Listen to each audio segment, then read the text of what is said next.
it's on.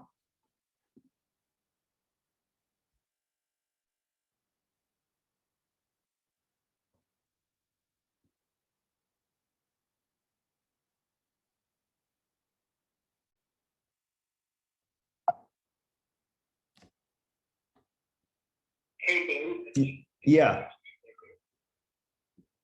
Hi everybody, it's Layla.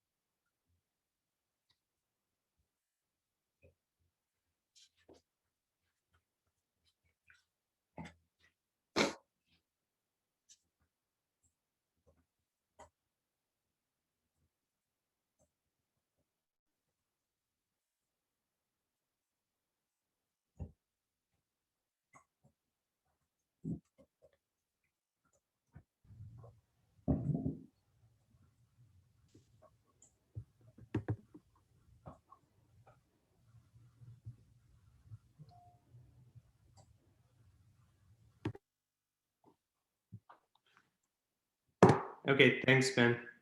Okay, thanks.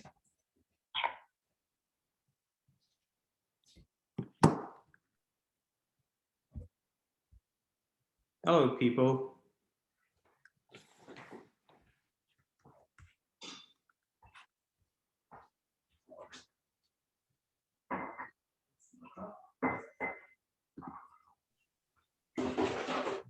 Hey, Dave.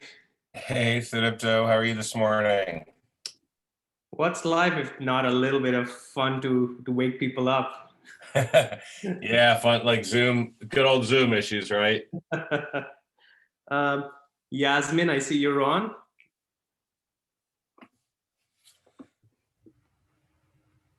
Okay. Let's see. And Jessica, are you on? Yeah, I'm here. Hold on. I can't get my camera to go.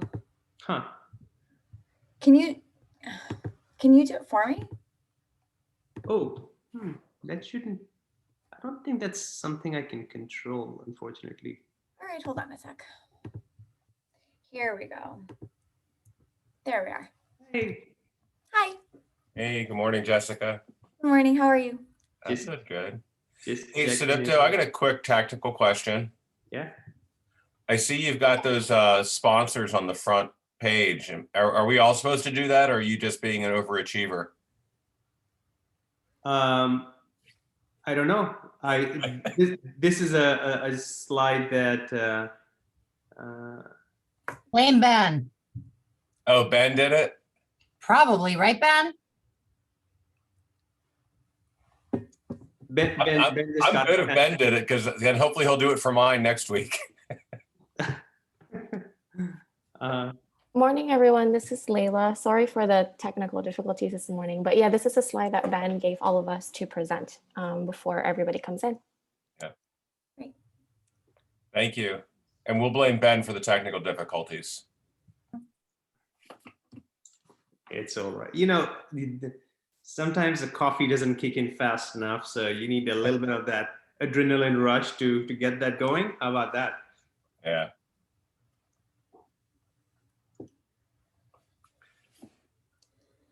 Well, it's not the first time that somebody has changed the Zoom link like 5 minutes before the meeting. So we've all been there. Won't be the last time either. Exactly. That's true. Layla, what we'll do is, sorry, Lila, what we'll do is we will wait till like 8:02 or something and then kick it off. I see participants getting added. So. Yeah. Hey, Jessica, I know I shot you an email on that, but your interview with Sean was awesome. Thank you so much. Like That's so sweet. you built it up when we were chatting last time, and then like just I can tell you, like I've known a lot of people inside of Olive, and nobody's ever explained it. You know, so it was always just like mystery, and you got Sean to actually explain exactly what he's doing. It was just a really cool Thank you so interview. much. Super well done. Thank you. I really appreciate that. I studied hard for that one. I want to make sure everybody, like, that's funny you say that, because like that's what I'm passionate about, is like making sure that like people who have no idea about this stuff can understand what Yeah. is going on. Yeah. Because otherwise I feel like it's like you're just, these businesses have no chance at really being successful, because these incumbent organizations, people have no idea what the hell he's talking about.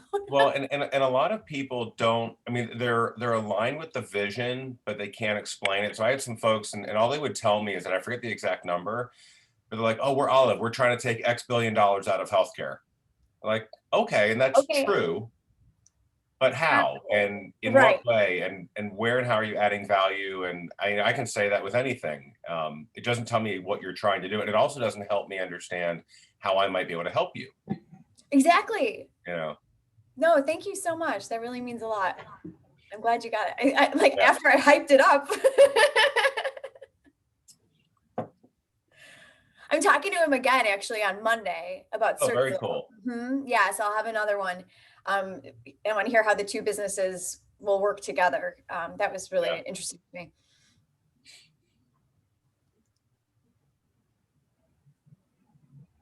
Ooh, what's happening on the screen?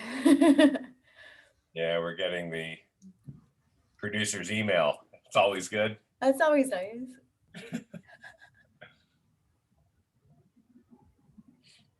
So it's right at 8:01. We'll get started around 8:02 or something. We have about, I see 15 plus participants Awesome. on, and I know it's Friday morning. Even my wife was questioning it this morning. She's like, why do you have it at like 8 a.m.? I'm like, that's just how things work out. I may do the next one a little sort of later. So Oh, then sure. that's, you know, and the coffee's keep I getting. couldn't have a bigger coffee. You know, sometimes I feel bad because, you know, people have like work and things like that. So, you know, it's either this or later part of the day. And my wife was like, I'm sure Clubhouse has done its research. That's why all of those start like in the evening or something. Yeah. But you know, it's always so different, because whether you've got dropping kids off at school, you know, afternoon lacrosse practice, or, you know, all these kind of things going on, you're never going to pick a time that's good for everybody. It just true. never works that That's way. true. But the real geeks about healthcare will show up and have a good time. So Leila, we'll actually get started. I'll kick it off, and then we'll get the conversation going. I think we have sufficient participants here so far. So thanks everyone, you know, who's joined so far. You know, I'm your host, Sudipta Srivastava, healthcare geek, and amongst many things. So, you know, the format that you're sort of seeing today, which is this live sort of telecast, I think if you were in 2020, we would call it like a virtual panel or something. But I think we have a cooler name for it. You know, we'll call it Clubhouse with video, because it's 2021 and that's what we do. But you know, super excited. It's a great topic with especially a great sort of group of people. Our discussion today is on patient experience. And I think the exciting part is that we're getting a prescription for patient experience from non-healthcare executives. So none of them are steeped in like decades of like myopic thinking, stodgy groupthink, and so on. So with that said, let's get to meet them. For all the healthcare professionals on the call, no offense. That is true. That is true. But none of them are stodgy and No. myopic, I hope. Not you Pretty guys. funny. So you know, let's do intros in like alphabetical order. So Dave, will go with you, Jessica, and then Yasmin, and then we'll kick it off.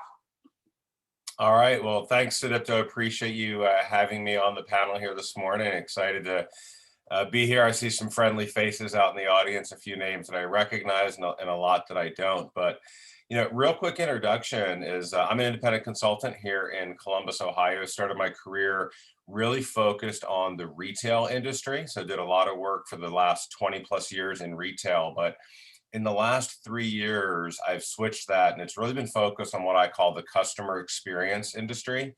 and that is anybody who has customers.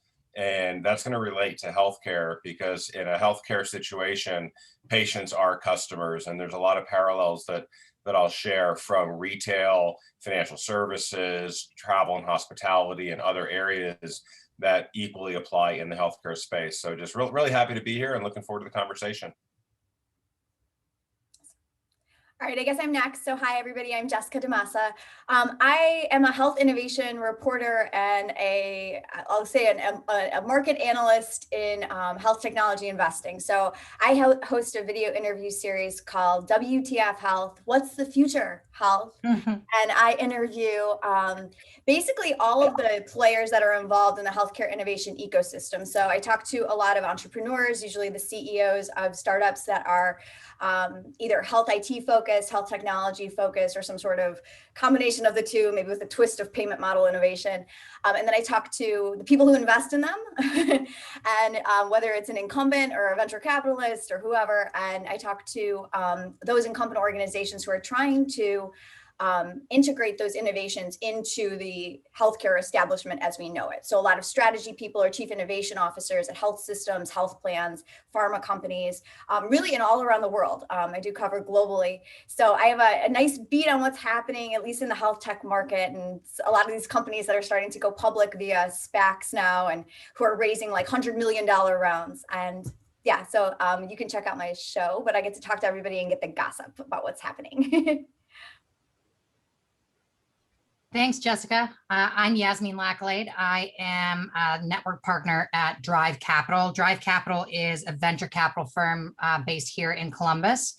We launched in 2013. We now manage 1.2 billion, and we invest that across the Midwest and other emerging markets in America, where we see the biggest opportunity sets. And we invest really thematically. So healthcare, different segments of that market are definitely very of very high interest to us, but it runs the gamut. We are invested in millennial finance, insurtech, precision medicine, robotics, education technology. It really comes down to where we see the most tectonic structural shifts in the way that we live, work, move. And we go after those markets and then invest in founders that are either based in the Midwest or we move them. We brought a number of companies, including Olive, actually, to Columbus. And it's super helpful because we invest in these companies early and we want to be a trusted partner to them. And so having them sit next to their board members is great. And that is how we build out our portfolio. Thanks, guys. This is great. So let's dive in. Let me set the stage a little bit and start with the state of patient experience in healthcare. And I'll actually tap into someone that I follow on Twitter. She's brilliant. Her name is Christina Farr. She did a TED Talk a few years ago, and to highlight a typical healthcare experience, she asked the audience to close their eyes and think of going to a restaurant, her euphemism for going to a doctor's office, where they had made a reservation months ago. You get the drift. And they get there. They're told to fill out a lot of paperwork by the waiter. And then they end up billing them for the most expensive meal. And the meal only lasts 8 minutes because they are shooed out and told because they have to prepare for the next patron. I mean, you see the parallels here with healthcare and how you kind of book a doctor's appointment right now. So you get the point. There is hardly anything delightful or convenient when we, in most instances, when we think of your healthcare sort of experience, like overall patient journey. And that's a fact that gets really compounded in the digital age, where a lot of our expectations are being formed outside of healthcare, where every other industry has really made significant strides in reaching out to the patient through a better consumer experience. So Dave, let's start with you. The retail industry does a really good job of delighting sort of customers. Now, it didn't happen overnight. So tell us a little bit about retail's journey that may have parallels and lessons that might apply for healthcare. Yeah, happy to do that, Siddharth. First off, I just want to, again, applaud you for the format of this panel. So many times I've been talking with clients in whatever industry, and what they say is, let's just say I'm talking in retail. What are the top 5 retailers doing? Or I'm talking in banking, they say, hey, what are the top 5 banks doing? And they're just always comparing themselves to others in their industry. And when you look cross industry, there's so much opportunity to learn and leverage from others.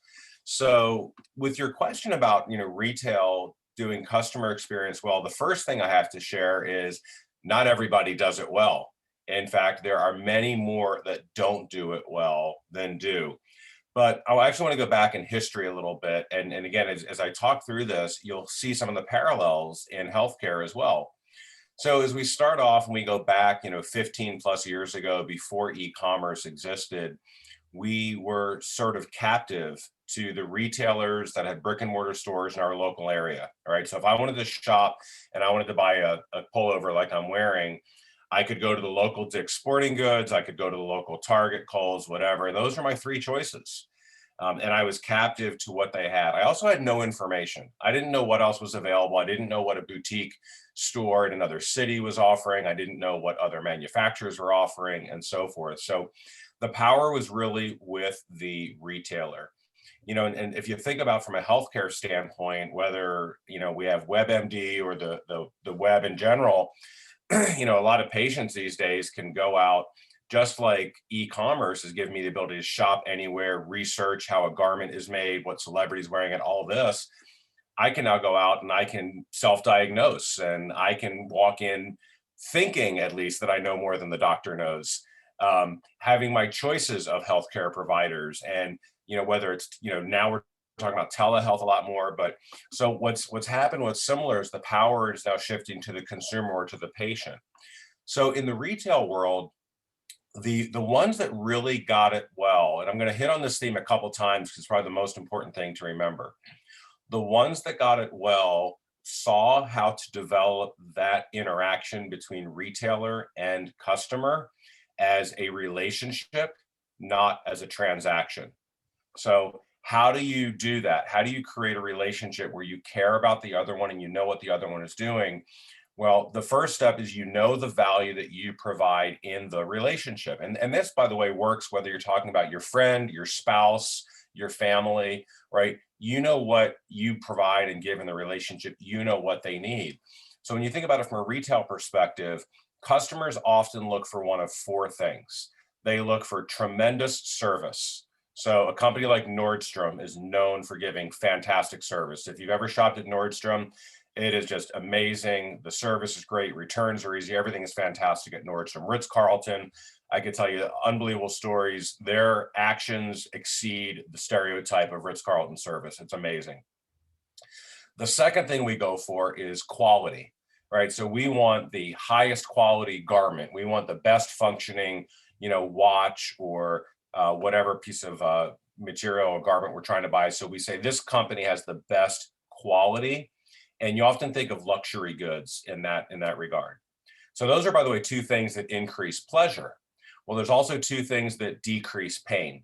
The first of which is value, right? So I'm going to buy a T-shirt, and I just want the cheapest T-shirt out there. It's just, it's an undershirt or something. Walmart has made a fortune by being a value player. And then the last thing is convenience. So I want it just to be so simple in and out. Uber really kind of broke the mold on this with their frictionless checkout, and frictionless is another buzzword that we've heard. But when you think about the consumer experience in retail, and think about, for the audience, who your favorite retailer is, you likely shop there for one of those 4 reasons, right? Either they give you great service, it's tremendous quality, you get a great value, or it's super convenient. Now, here's the tricky thing. Sometimes the same consumer, you shift between those 4 behavioral objectives, not only between retailers, but sometimes within the same retailer on different days and different interactions. So now let's sort of draw that parallel to healthcare. Am I going for my annual checkup? I might care more about convenience and in and out quick, and so forth. Do I have a broken arm? Well, it might be value, right? I don't want to spend a ton for a broken arm because, and again, I'm not a healthcare expert, so if I'm offending anybody, please stop me. All right, it's a relatively simple procedure, right? It's just a break in the bone, just slap a cast on it, and I don't want to pay a fortune for that. now I have some kind of rare genetic disorder or cancer or something like that that's seriously life-threatening. I'm really looking for quality, right? I'm going to go, forget geography, I'm going to the best specialist wherever you are.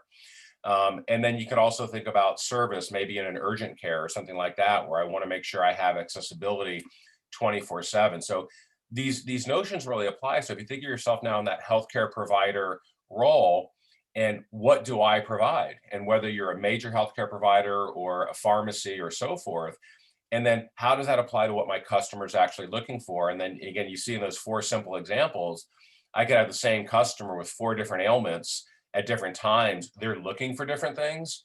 So how do I get in tune with who that customer is and what they need? And I think that's what the retailers that have done it really, really well is they're in tune. And again, think about your personal relationships, your best friend, your spouse, whomever, you're in tune with them.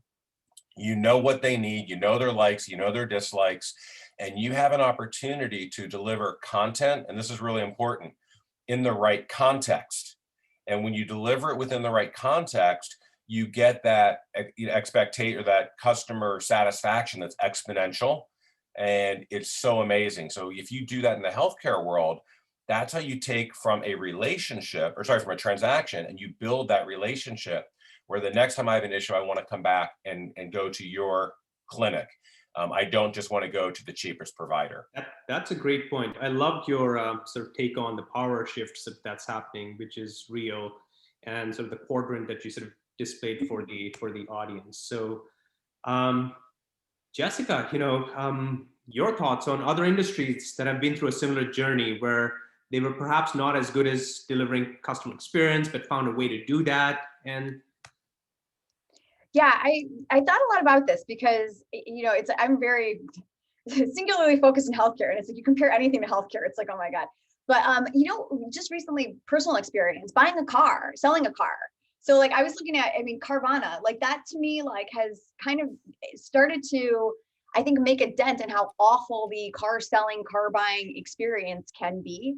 And I love how, I don't know if you're not familiar with them, they're the car vending machine company. So it's like they deliver home, right? They deliver cars right to your home, so you can test drive them. And if you're selling a car, which was my situation, it was like literally I plugged in details on my computer. I did not need to speak to anybody. I didn't need to see anybody. I didn't need to feel uncomfortable as a woman in a car dealership with creepy car salesmen. No offense if there are any on the call, but Good. and I got a quote for how much they would pay for my vehicle, and that quote stuck for 7 days. I had the opportunity to think about it, talk to my dad.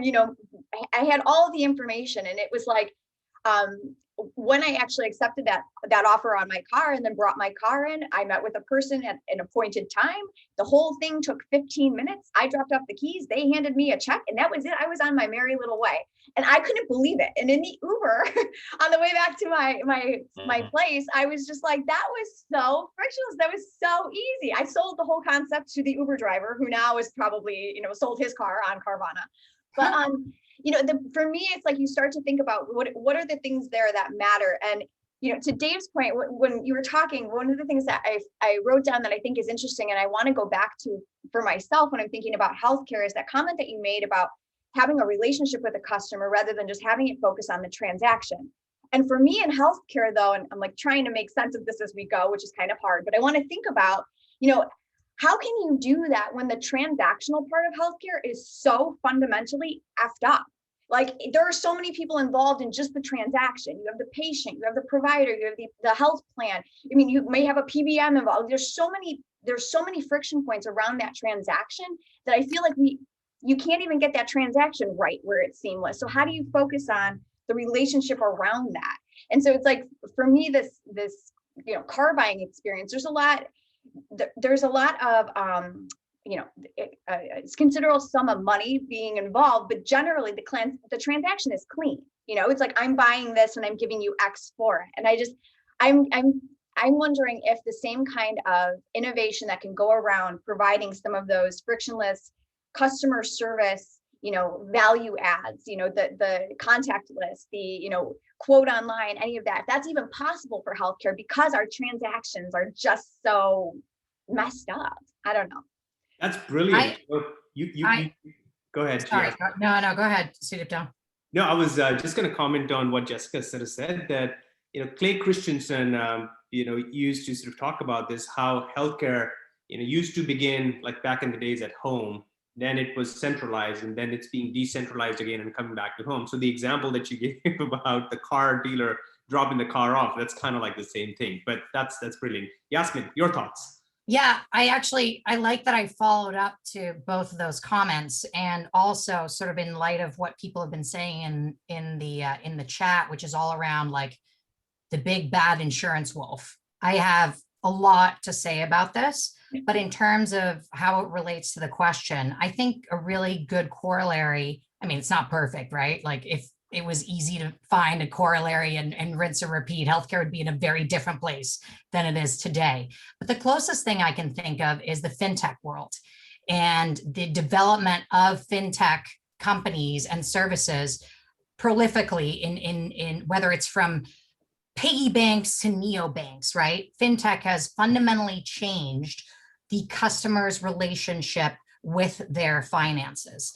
And to David's point, like whether it's service, quality, value, convenience, it all now lives inside our phones and makes it possible for us to get a loan, get education, get our kids credit cards so they could start racking up debt. No, I'm kidding. But there's a ton of different opportunities. And again, it's not a like for like comparison, but to Jessica's point, like who's the big fucking problem is the insurance companies, right? So the closest thing I can think of is, yeah, like government and big banks have been similarly a big bottleneck in the fintech industry, because think about it, like the technology that was really needed to build the fintech industry was around before it was able to actually rise up, which is post 08. The catalyst, however, was regulatory changes that happened on the back of the financial crisis in 08. And part of the changes there, part of the Dodd-Frank Act was this little amendment called the Durbin Amendment, which allowed, in short form, the regional banks to charge more interchange fees than global banks, who held or still hold the majority of the market share. I mean, the top 8 banks have $1 trillion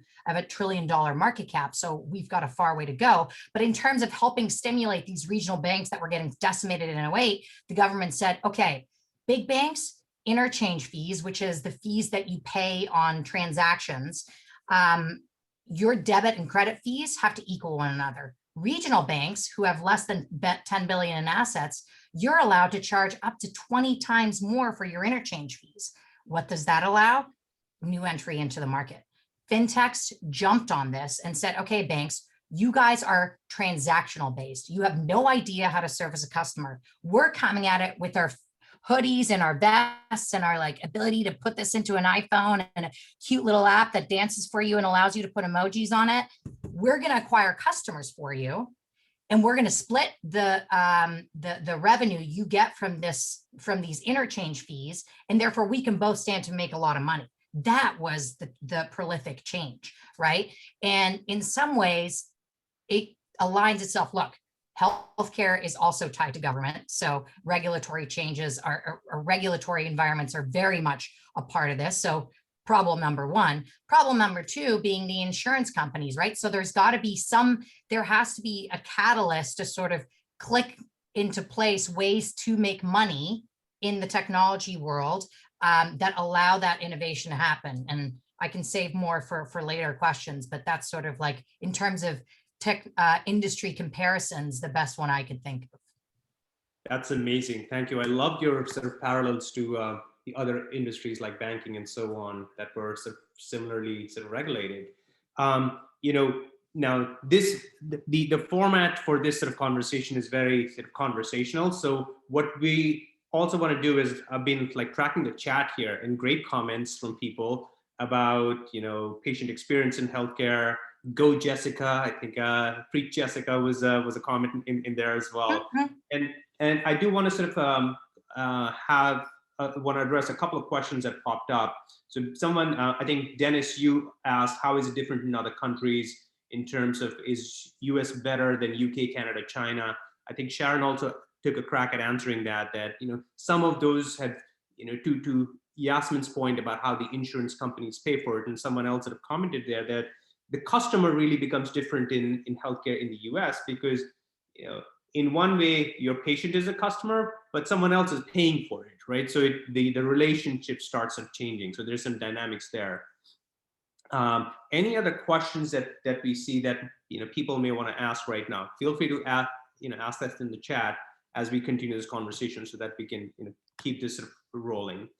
Yasmin, you said something that is quite intriguing from a regulations perspective, and the burdens that industry have. And it's easy to bash the healthcare.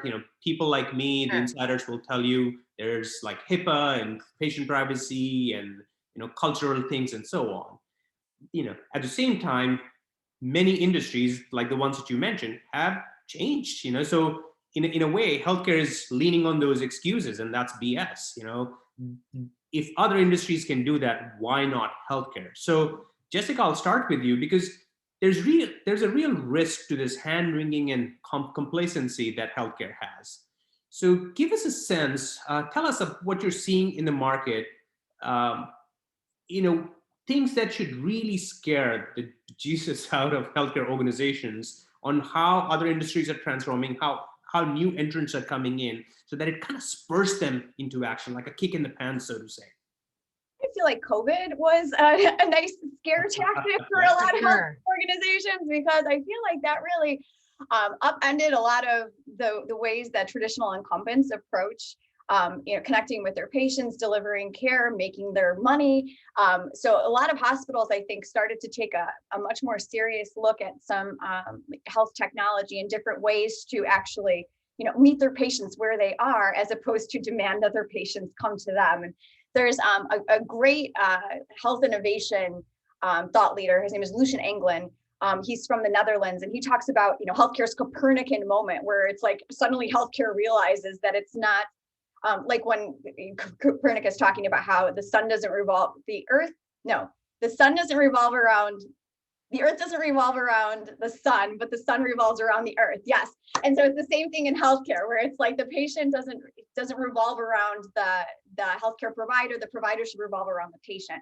And so I think COVID really scared a lot of people. And I wanted to ask Yasmin actually, like, what her thoughts were on, whether or not we're going to see, because some of the regulations that changed as a result of COVID to open up the delivery of virtual care across the country, some of those regulations, it's unclear whether or not they're going to stay in place. And one of the most significant ones, and talking in an interview with the CEO of Amwell, one of the biggest telehealth companies in this country, he said to me, he thinks this year the bloodbath is going to be about state licensing. And so for those who may not be familiar with that, state licensing restrictions got lifted so that practitioners could cross state lines and deliver care to those who are, not in their state. And this was significant because this really helped alleviate a supply and demand issue in a really big way for the first time ever. And so we got to see for a number of months what that could do.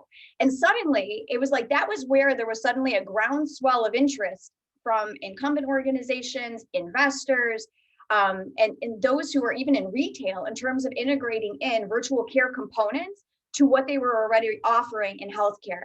And so now, whether or not those regulations remain lifted, and whether or not virtual visits will continue to be reimbursed at parity with an in-person visit, which was another thing that happened during the pandemic, those things are subject to change. Nobody really knows what's happening yet.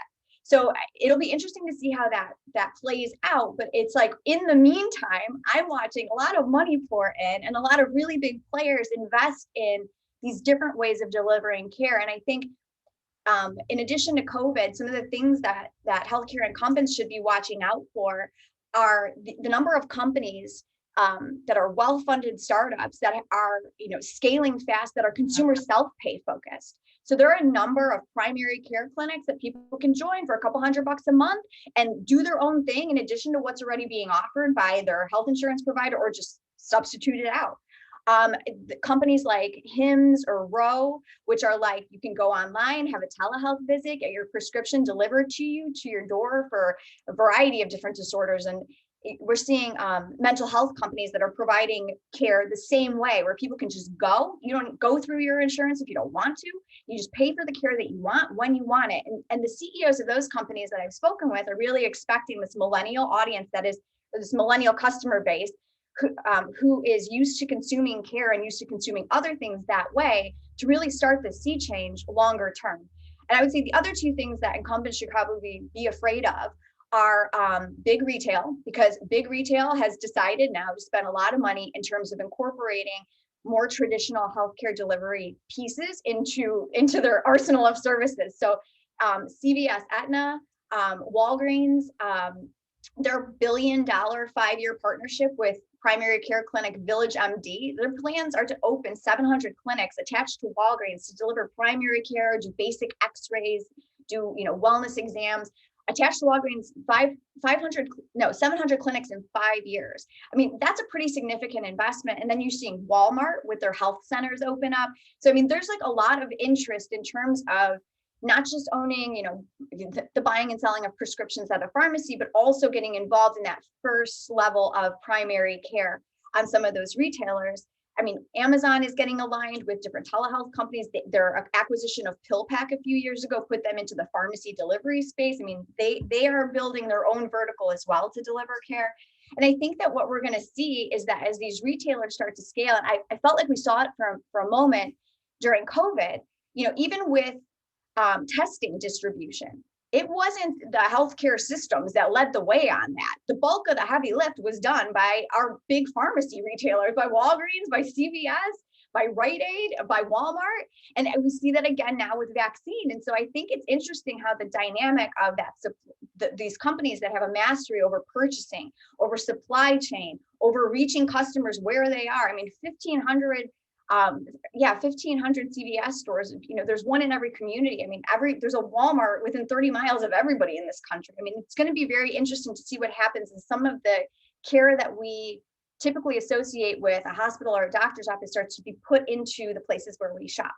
And then the last thing I'll say on this, because I do think it merits some importance, because from where I sit at that really at that stage of early adoption on innovation, is that this year in particular, the CEO of Crossover Health, which is the primary care clinic, they actually work with Amazon on their own clinics. He had said that this year he's felt that there has been the rise of the health activist employer. And I love that. So for all of those big self-insured employers out there who are creating their own coverage for their own employee base of, hundreds of thousands of employees, like think Walmart, Best Buy, Boeing, those companies, they have been more demanding, more vocal, less willing to take bullshit from health insurance companies than ever before. And so as those companies start to build their own plans and their own, wellness ecosystems around their population, because they can take care of their people better than they think like an Aetna, Humana, Blue Cross can, I think we're going to start to see, it's like the cracks are starting to come from a multitude of directions. And I think we are going to see healthcare incumbents start to feel the pressure. So if I were in a hospital system, those would be the things I'd be afraid of. But then there's also, Jessica, the other piece, and I think like you really are setting it up nicely. What's really tied into that I think is ultimately what's going to crack everything is pricing. Yeah. Right now, providers, no care provider has like full transparent, no care seeker has any price transparency. You have no idea what you're going to pay for healthcare, whether it's a Walmart ASO self-administered, self-funded plan, or you're going through the ACA, doesn't matter. And I think that is the ultimate unlock. And there's sort of like two ways to go about that, in my opinion. One, you start automating as much as possible. The more analog data you can bring online, the more you can understand the path journey, the clinical care, anything that you need to understand costs around care, which obviously is going to, it's going to shrink, your biggest cost center, administrative costs, but it's ultimately also going to expose how much it behooves both the provider and the health plan to keep escalating prices, and that will crack. And I think that your point to other non-traditional players that are going to start putting pressure on that current status quo is super valuable. And I think that on top of that, you mentioned new technology companies that are coming in, telehealth being a great example, and tied back to, your regulatory comment there. Will we be able to provide that care cross state, et cetera? I don't know. No one has a crystal ball, but I can tell you that my feeling on this is that there'll be too much pressure, both from the CDC, who wants to keep people out of like public places, even once everyone's vaccinated, because people are going to be shell shocked for like the next decade. And they ought to be, because it's much safer. And also, like from just a broader technology perspective, there's people that we're watching and investing in quite closely that are just saying, forget the healthcare plans, and we are going to provide insurance on your cash price. So by the way, my daughter has to get a tongue clip next week, and because she has this, crazy cute little list, but we actually have to take matters into hands, because otherwise she's going to have some issues down the road. And I called the surgery center, and they're like, okay, $1,000 deductible. I'm like, fuck, what? That's a huge amount of money to pay for this surgery, and then we'll cover 80%. I'm like, okay, so I'm definitely in it, let's say, for $1,100 for a 5-minute surgery, by the way. And I'm like, okay, well, what's the cash price? Below 1,000. And they're like, yeah, well, we still encourage you to take the health plan because you might get reimbursed down the road. I'm like, well, guess what? I have no idea what that number is, when that number is coming, and how my upload is going to be tagged at the services level. So I'm going to go with a cheaper cash price, because I know that it's going to be at least 30% cheaper. And by the way, like all of you can go out and do that. And People so don't know there's that. People don't know that. I know, best kept secret in healthcare, man. They might like burn this whole Zoom up if they knew everyone knew, but there's companies being built on top of that. And the more pressure but just more broadly speaking, the more pressure we can put on not just the providers, but really the ones that are really the puppet masters, which are the health plans that are controlling pricing. The more we can snip those, the more customer service oriented, back to Dave, your point about around quality, delivery, pricing, and value, the closer we sort of get there. Yeah, that's such a great example. I think and that's like to that point, Andrew Dudum's, the CEO of HIMSS point, it's like, as somebody who's shopping for this, it's like, I can go on my phone right now, and I know that I can pay $120 and see a doctor via telehealth for my UTI, which is bothering me right now, and have a prescription like called in immediately. And I'm just going to go and pick it up and take care of this. I'm not going to fuss around with my insurance. I'm just going to do it. There's a good analogy here. If you guys are familiar with a company called Warby Parker. Yeah. Right. So Warby was outstanding. Great example. Again, back in the old days, again, I'm dating myself here, right? You needed a pair of glasses. Right? You went to your eye doctor, you got your prescription, and he or she said, okay, this is what we have in the store. And you had a very small selection, and the price was what it was. And you were just stuck, and glasses were expensive, and, and your insurance covered a piece of it. The guys at Warby Parker said, hey, that doesn't make any sense. Let's figure out a way to manufacture them really cheap, high quality. And then people said, well, nobody's going to buy a pair of glasses online. Well, they said, no problem. We'll ship you 5 pairs. That's crazy. The expense you're gonna incur, they're gonna send 4 of them back. Actually, they're gonna send all 5 of them back, because then you have to actually put the lenses in. Right. But I think so. It's startups and ideas like that you're kind of alluding to, Jessica, that somebody who just says, look, I'm not gonna play by the old rules. I'm gonna figure out what a customer wants. And now there's obviously a lot more regulation, in healthcare. I'm not gonna go to a random guy down the street who tells me that he can, set my broken arm or whatever. But contextually, there's different things. Like, you can go and find a way to break the system, just get away from all that bureaucracy, and be very transparent with the cost. And I think that's another example where the power is shifting to the customer or the patient. We know so much more than we used to know, sometimes more than the doctors and providers. Maybe from like a cost transparency. I remember being in the doctor's office a couple of years ago. My daughter had a broken arm, and here I am trying to use all my knowledge to understand, like, how much is this going to cost? And kind of to your point, Yasmin, the nurse or the doctor's like, I have no idea. Do you want us to fix your broken arm? I'm like, yeah, but is it $1,000, $2,000? Like, how much is this going to be? Like, we don't know. Like, well, what procedure are you going to do? Okay, well, how much does that cost? We don't know. Like, okay. Warby it was Parker is such a great example, terrible. by the way. Yeah. Because like, if you think about the history of, I mean, it seems so silly, but like the eye care industry history, and I cut out for a hot minute. So if you already covered this, just like beat me out. But it's all about, you know, Luxottica used to own the market, right? Yes. And they set the pricing at wherever they wanted. And Warby Parker sort of democratized that by, you know, taking their monopoly away. And that's so analogous to where plans sit. Yeah, and most people don't realize that when you look at Luxottica, like all the brands that they Every cover. brand runs on Yeah, Luxottica, exactly. It's like, except oh for no, I one. went to LensCrafter. No, you went to Luxottica. I went to Yeah. Luxottica. Nope, you're Luxottica as well.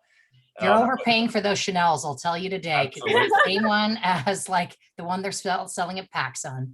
Yeah, yeah. There's another startup that I just heard about called MVMT, doing the same thing with luxury watches. Oh, Again, cool. they're saying, why do luxury watches have to cost so much? We're going to create super high quality, super fashionable watches, and they're super cheap. And we'll send you a half a dozen of them. I mean, they literally mimicked Warby Parker. But again, it's ideas like that when you start to resonate, and again, it doesn't work with every customer, right? Or every patient. There are certain ones that are much more conservative, that want the traditional style of healthcare or traditional retailer relationship.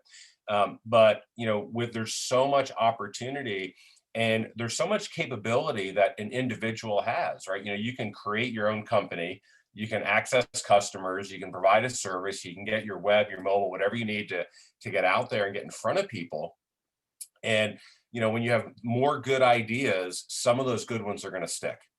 I do want to say real quick, because I mean, we've been talking about lower acuity, I think, a lot. And so for like higher acuity things, there's even a lot of innovation going on around there as well. And one of the companies that sticks out to me in that regard, and I think, you know, this is kind of Yasmin's comment about, it's like, you know, when you know you can pay cash and you can negotiate, it's like you have a different, there's a different level of confidence for you as a consumer, right? But also it's like, as more people know that, we all then will start to demand, you know, price transparency. And I think for me, it's like, that's where, you know, having these prices published on the wall of a Walmart about how much it's going to cost, you know, we're going to start to erode the system down. But on higher acuity things, that's kind of like, oh, well, cancer, like, what are we going to, like, you know, because you're just, I mean, I think the dynamic there kind of changes, because you as the consumer, it's like, you're really kind of at the mercy of, you don't know what's really happening to you in terms of treatment, you know, and you're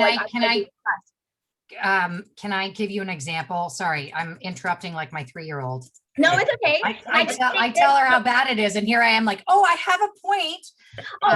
Sorry about that. No, it's okay. You can interrupt, and I can come back to the company I was going to mention, but I wanted to just give a sense of like this. Okay, so go. So real quick. So we're seeing like model innovation around that as well. There's a startup called Carum Health, which is basically like a centers of excellence startup. And so like, for those who may not be familiar with that whole idea, it's the idea that like some of these big, large self-insured employers will actually pay to fly their employees to a center of excellence that is known for providing certain kind of care. So for example, Mayo Clinic for cancer, or, you know, sending people to MD Anderson for their cancer treatment. And so there's actual like contracts that are negotiated between the large self-insured employer and that organization, healthcare provider, to provide care for their population of people who might be suffering one of those afflictions. Well, so Carum now has taken this, and they have actually created a marketplace for centers of excellence. So any employer can sign up and receive like a whole variety of access to different centers of excellence for different things, maybe like orthopedic surgery, or, you know, complex cancer care, maybe complex maternity care, things like that. And basically it's letting you buy a surgery. This is the craziest thing to me. As a patient, you can go on, you can find out how much the surgery is going to cost. There's a sticker price. The sticker price is what you pay. Nothing is billed to you after, and it comes with a money back guarantee. So in 30 days, if you have complications from your surgery, you go back to said center of excellence and they have to fix it at no additional charge to you. And employers are eating this up. This is one of the startups that's kind of flagged as one to watch, because they're flipping this whole idea of even higher acuity care on its head, and making that that high quality care available with the price transparency and with that guarantee, which is kind of like value-based care light in a way, but it's tiptoeing into that. Exactly, bundled payments and capitation, whoever just wrote that. But it's taking that and it's putting it into a format that's digital and accessible, and people understand, and employers are signing up for this so that their employees have the ability to price shop these surgeries in a way that is not through a patient portal and like reading through, cumbersome insurance. Like if you have this and you don't have that, then you can get reimbursed for whatever. So sorry, Yasmin, make your point. No, Okay, so, I literally, you just made it for me. I was going to say, the company that we're invested in, Sidecar Health, does exactly the same thing. And when you said, for higher acuity care, you actually like don't have that, you won't have that level of transparency. One of their biggest selling points is, or like the example they love leading with is they had a patient using Sidecar Health as their plan. So it's a no network plan. You pay like $200 a month or something like that on average. You get a credit card and an app for Sidecar Health. Every time you need care, it is going to give you the entire marketplace and show you the pricing. So everything from medication to chemo, you can look and see what the price is at which provider, and then you can pay. They will go and say they actually, it's not even what you pay, it's what you have to pay or what you save. Because what they do is, okay, if it on average costs $50 to get Crestor prescription filled, CVS is charging 80, you're going to have to pay that additional 30. If Walgreens is charging 20, you're going to make 30. So so you can get money deposited back into your credit card and use it for anything, by the way. It's not like tied to healthcare going forward, like an HSA or something like that. And then, but for like higher acuity problems, the example they love to lead with is this woman who was shopping. But look, that is like a cost. If we were talking 10 years from now, we could fulfill the customer experience. I would be shopping for chemo because I am the patient. It is in my, the power should be in my hands, and let's all not stop until that happens. But so I am shopping for chemo. And this woman ended up making over 40 grand on her chemo because she found a place that was below market.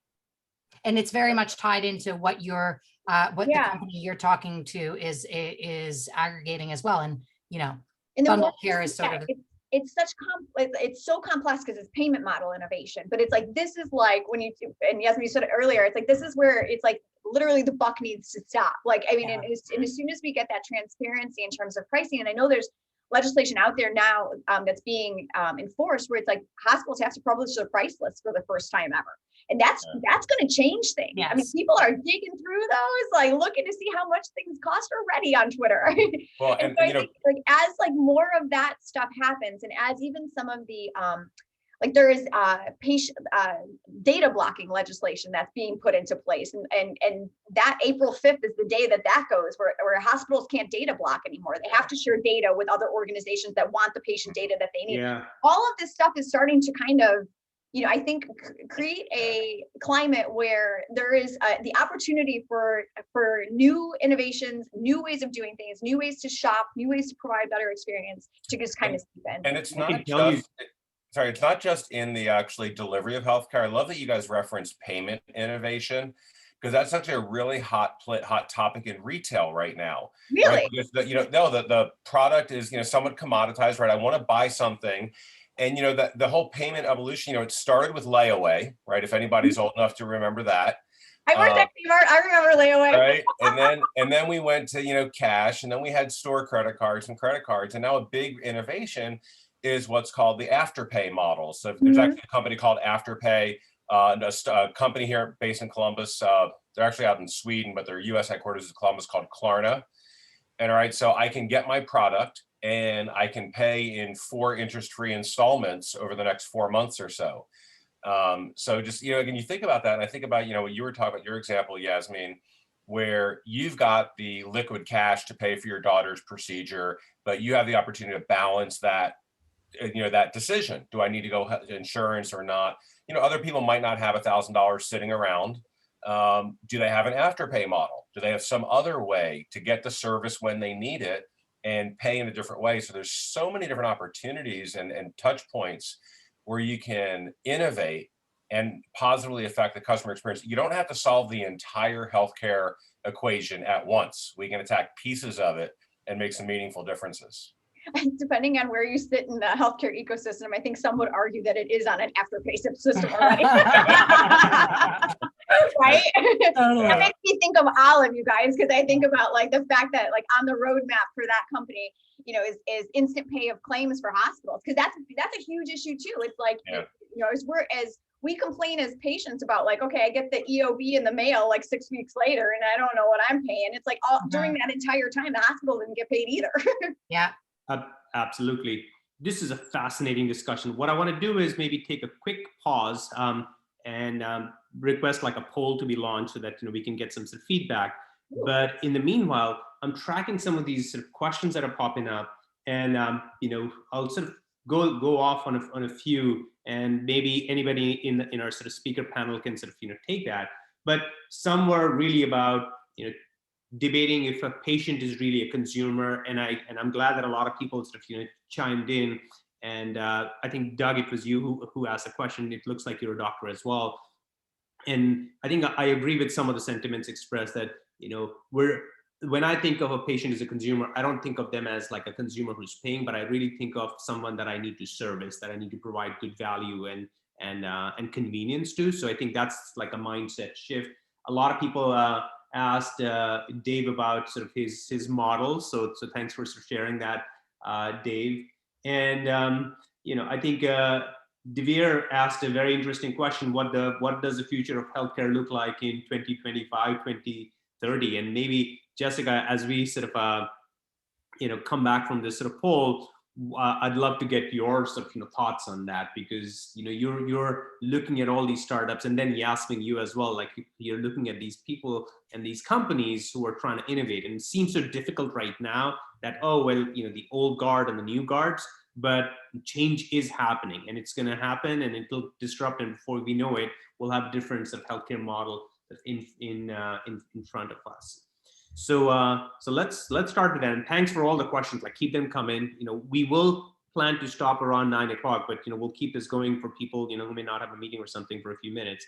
And do also make sure that, you know, if you like what you see here, you know, go in and you know, look. You know, Jessica has a you know, YouTube channel and a podcast on this thing. Watch that. A lot more gets sort of discussed there as well. Okay, So Jessica. Can I ask a question? What will stop people from self-prescribing? Because I can go on WebMD right now and I have cancer. I could just type in my symptoms and I have cancer. But like self-diagnosing. No, Self-diagnosing. like, you know, abusing the pharmaceutical system. Right. I mean, sorry, I've done martial arts for 20 years. I have quite a bit of Vicodin. I could probably kill an elephant. I'm not going to take it, but what is to stop people from self-diagnosing? Well, I think if you're talking like about like those pharmaceutical companies that are like the mail order pharmacy companies that are online, is that what you're asking about specifically? Yes. Okay, yeah. So those, they require that you visit with a doctor before that anything is prescribed. So it's like if you go on any of those sites, it requires a telehealth visit with either a nurse practitioner or an MD. The one thing that I will say that there has been some criticism about is a lot of times that those are transactional relationships where it really is like you can pop in, you see somebody, you don't see anybody again. Now, granted, you leave a digital record behind you, but still there has been some, you know, some criticism about some of those companies there, and there's a lot of talk about, you know, the safeguards that are in place to prevent that kind of abuse. But I think that's a very valid question. And I think, I mean, you could say the same thing about in-person care, right? What's to prevent you from going to a different doctor every single time and gaming the system. And I think we saw, you know, some of that, you know, in terms of the, you know, opioid epidemic, where we saw a lot of people who were kind of using the healthcare system and kind of manipulating it in that way. Yeah, and we saw that in our emergency departments as well, and sort of my previous hospitals that I've worked with. Like, people who need that hit will just go around sort of shopping, and, you know, sometimes you rely on the doctors knowing what you know. Sometimes there's technology, because you can see what prescriptions were issued to different people throughout the ecosystem. So there are certain guardrails, but certainly there needs to be, as as things transform and new opportunities come up, it also creates new problems, and people look at that as an opportunity to exploit things. So definitely those need to be in mind. But first, we got to break this whole sort of cycle, and then we'll fix some of the downstream aspects. But Maybe Jessica, some of those data sharing things that are put in place, some of those rules will help actually improve that, because there will be more data shared across a wider variety of different practitioners. One thing I did want to say, so, talking about like the healthcare system of like, the next 5 years or whatever, it's interesting to me, the debate about, are you patients or are you consumers? And I don't understand why it can't be an and both. I just don't get that. Because I think that there are sometimes, yes, you're going to be, and this is kind of what Dave was saying earlier. It's like how you can be in a retailer and you can be looking for all 4 of those things at different times, just depending on where you're at in your life in that given moment. And I feel that way about the patient versus consumer debate. I think that there are some times where it's like, I have a UTI, I have a cold, a sinus infection. You're going to be maybe more on the consumer end of that than the patient end of that. I just want it taken care of fast. I want to pay for it. I want to know. And then on the other side of it, when things get really serious, yeah, I think you should be a patient first, because it is your health and your well-being. The last thing you should be thinking about is how much things cost. And you're maybe not as willing or able to shop around as that woman who saved $40,000 on her chemo. But I think different people play different roles, and I don't understand why it has to be an either or, not an and both. And I'm sorry, go ahead, Dave. Do you want to jump in? No, keep going. No, I was going to say some really interesting food for thought on this. There's a book that was written just recently called Health Assurance. And it's like a new model for healthcare delivery. And I don't know if any of you are healthcare geeks like I am. The 2 guys who wrote it are Hemant Taneja, who's the managing partner of General Catalyst, which is the venture fund. And then Steve Klasko, who's the president of Jefferson Health. And the 2 of them wrote this book together, and it actually formed the thesis for a SPAC, one of those special placement acquisition corporations that's out there to take a company public. And in their SPAC, that group of people that they've gone into that with, it's Glenn Tolman, the CEO and founder of Livongo, Jenny Schneider, who's the president of Livongo, and a couple other people from that team. And basically what they're looking for is they're arguing that there is going to be this point where it is going to be an and both.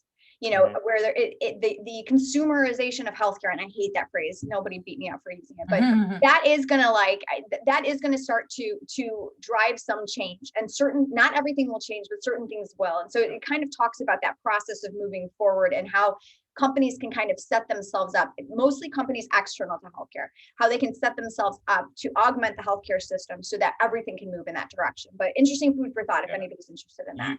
Jessica, you hit on another awesome analogy in retail, is the difference between, patient consumer and the difference between customer and consumer. It's the same thing. So a company I've done a lot of work with based here in New Albany, Ohio, is Justice. Right. So for those of you that don't have 6 to 10-year-old girls, might not be familiar with it, the young girl, she's the consumer, right? She wants the unicorn sparkle T-shirt, and mom and dad are the ones, with the budget in mind, or we're the actual purchaser. And if you think about it, and I think about like my personal example right now, like my mom is almost 80 and having a ton of healthcare right now, and doesn't understand a whole lot about what's going on. And we are the actual customers. She's the consumer or the recipient, right? You think about that with your parent or your child, right? The adult is the one evaluating, making all these choices, but not actually getting the care. And so there's a lot of analogies, in that. And I think, and I forget who it was, I apologize. Somebody wrote an interesting comment about thinking about when you're dealing with the patient and, how to address their family as well. And it's another amazing analogy into like retail and other worlds, particularly with Gen Zs and millennials and social media buying, is you're not just marketing to the consumer, you're marketing to her friends and her group, and she cares, what does everybody else think of this? And, so you've got to account for this wider audience than just the person who's actually going to purchase or consume the product or service. This is great. So we're coming to the end of the hour. Jessica, bring us home. We'll actually go with one of the questions I think, Shannon, you asked, Devere asked, what will healthcare look like? Like, paint us the blue sky picture from 2025, 2030. That's too soon. That's too soon to see. So what I hope will happen, and this is just my hope, I hope that this whole, right now the battle is being fought in primary care. and it's being fought physically and it's being fought virtually. And so I think within the next 4 years, if we're going to say 2025, we're going to see a lot more options in terms of that lower acuity care with greater price transparency that is more frictionless, that is more on demand, that is easier to access. And I think that that is going to start a sea change of other changes in healthcare. And I think that the focus is going to be, I think actually within the next year or so, we're going to see a real push towards focusing on prevention, because I think this pandemic has just took its toll on everyone. And the American Psychological Association published a study that they did with 3,000 respondents. There was a survey, and everybody's mental health is a disaster right now. And I think that we're going to be suffering from PTSD from the effects of this pandemic for quite a while. And I think that is going to cause a ripple effect in some of the other things that we see from a healthcare standpoint that cost a lot.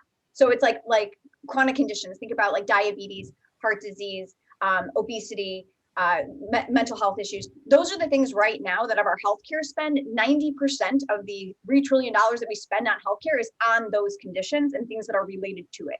So I think the next couple of years is going to be really focused on how do we help people get back. In that American Psychological Association survey, it was something like 75% of the people that they surveyed said they gained weight during this pandemic. And it wasn't an insignificant amount of weight. It was like 60% of the men that they surveyed said they gained 26 pounds or more. So I mean, that's significant to me, and that the implications of that, if you were to extrapolate that over the population, what that's going to do to the everyday health needs of people, the dynamic is going to change. And so I really think that the next 5 years are going to see more primary care, greater accessibility of it, more price transparency for it, and bigger focus on preventative type stuff, wellness type stuff to help people, eat better, move more, have greater peace of mind in terms of some of these mental health issues that they have. I think that's what we're going to be able to see and actually move the needle on in terms of innovation and better care delivery in the shorter term. Fabulous. We're right at the top of the hour. So as the folks can sort of realize, like, we can talk for days about this thing because it is such a massive change that's happening. The excitement, the enthusiasm, the change, the disruption, the money that's pouring in, mental health, there's so much discussion happening. So this is fabulous. I want to really thank the fabulous sort of panel that we had. Dave, Jessica, Yasmin, thank you for that. And thank you to all the people who joined in, like the comments and so on. That was like a different sort of thread going on there in terms of questions and suggestions. This is great. I want to end on a sort of slightly different note. There's this podcast that I listen to called Hidden Brain, and towards the end of it, the host Shankar Vedanta always sort of says, there's unsung heroes. So I want to thank our unsung heroes today, who are Layla and Brian, who are the producers of the show, all the people that were sort of behind this effort to make things go sort of so smoothly without any disruptions and so on. So thank you for that. If you guys like what you saw, we're having another sort of episode just like this on April 16. It'll be on telehealth 2.0, which is, we've been in my mind, we've been very lazy with sort of telehealth and how we've sort of rolled it out. We've kind of Zoomified telehealth to say the least, and we'll hear from other people sort of around that. So I want to thank everyone for joining, especially the people who woke up at 8 a.m. or earlier to do that. Thanks a lot. Thank you, everybody. Thank you. Thanks, Adipto. Thanks, guys.